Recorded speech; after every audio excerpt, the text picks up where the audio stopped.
What games did you play as a child? Give this. Hurling and skittles. Did you tell stories while sitting round the fire in winter? I didn't, but I listened to my parents and the older people from the parish that used to call to the house. They tell ghost stories. Frightened the life out of us young lads then, wouldn't they? What Townsend are you from? Mahon. Did people immigrate from there to America or England or elsewhere in former years? Mostly England.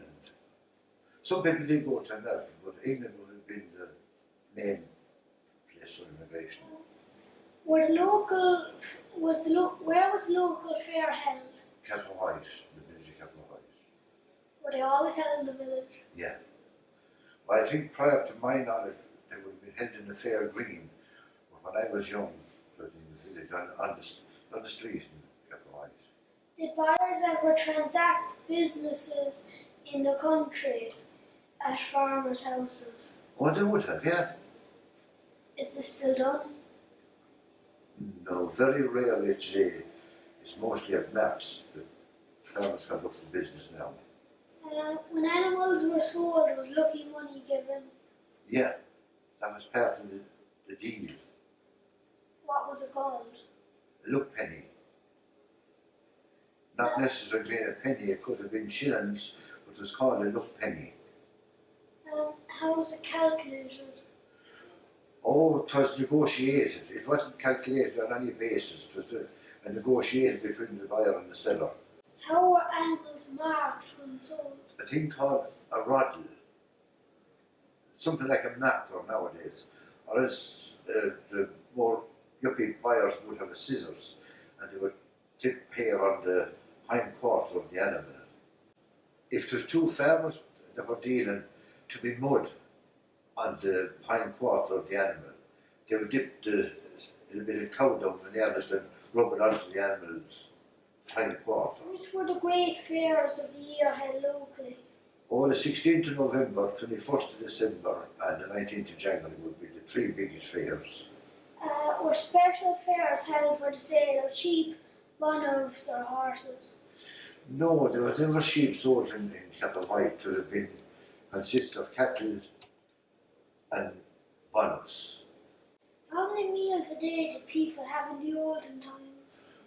4 meals. You had your breakfast, your dinner, your evening tea and your supper when you finished after milking, which would have been consumed around 8 o'clock in the evening.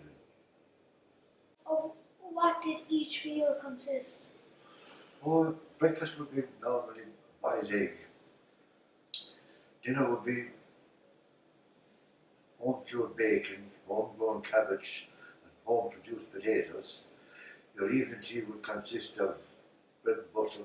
If you're lucky you had a bit of jam with the butter. And your supper, you might have a boiled egg for your supper in the evening. Was meat often eaten?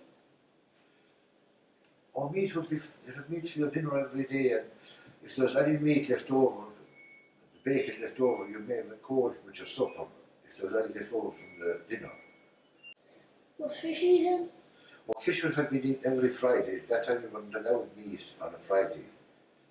We fish every Friday. Were certain kinds of food eaten on certain occasions?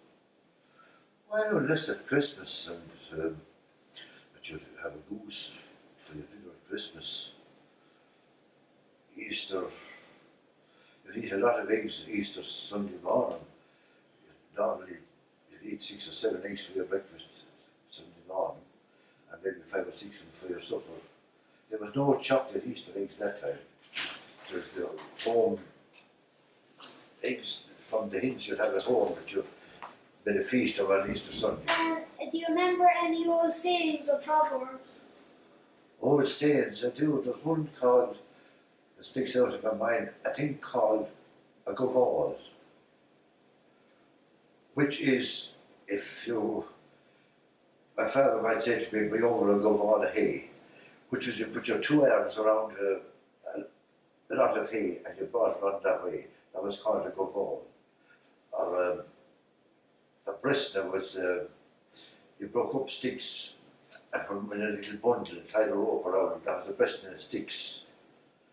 There's quite a number of old sayings there. I just put a few to paper down, just to refresh my memory into as good as every cripple has his own way of walking, which means that everybody has their own way of handling a situation. Or a stitch in time saves nine. That if you look after a thing early in the time, it can save you getting into a bigger situation down the road. And one that's very relevant is the day of the wind is not the day for the scallop, meaning the day of the storm is not the day to be tied down the roof. Make sure things are that you're prepared for every occasion to the best of your ability. Those are just a few that comes to hand, comes to mind. Are there any inscribed or ornamental stones in the vicinity? Well, I suppose the only ones would be of whites. There's a vault over in the graveyard and tomb, and I think some of the purifies will be there's stones there and there's inscriptions on the stones where the vault is, just at the back of the steeple in tomb. That's about the only one that I would have any knowledge of. You know any stories about the fox cupboard? Not really. Only I remember when I was young, I used to hear the older people saying that there was a mess rock in the fox cover. I don't actually know where it is. And back in the penal times, that's where priests said mass, that if they said mass in public, they would have been hung. That's about the limited knowledge I would have on that now. Do you know any stories about battles, local chieftain, penal times, or the famine or land war? There was a road over the very top, going along the top of the hill, to the bounds, and the three top fields of our land were bounds in that road. Well, that was been built back in the 1840s, and apparently the wages were a penny a day they got there, and people died, and the road was never completed. The ditches were built both sides of the road, but it was never stoned. And that road would have been called out, it was always known as the famine road. But due to hunger, the road was never completed because people died up there. So that was abandoned.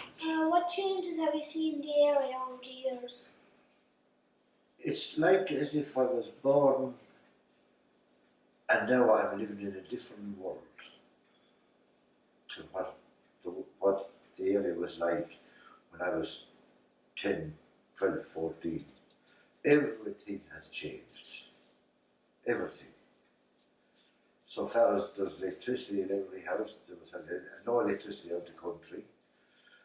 And at that time, there was no motor cars. As a matter of fact, just something of interest to you, I got confirmation on the 12th of May 1948. I went to Cappawhite school, and there was 15 of us, between boys and girls, in the class. And William Ryan from Cappawhite was the principal teacher, and we had to go over on the Friday evening to be examined then in the church in Doon. And he brought out his bicycle at 2 o'clock, and the 15 of us trotted along the road over to Doon to be examined for confirmation. And if you saw that now, people hardly believe that, but that did happen.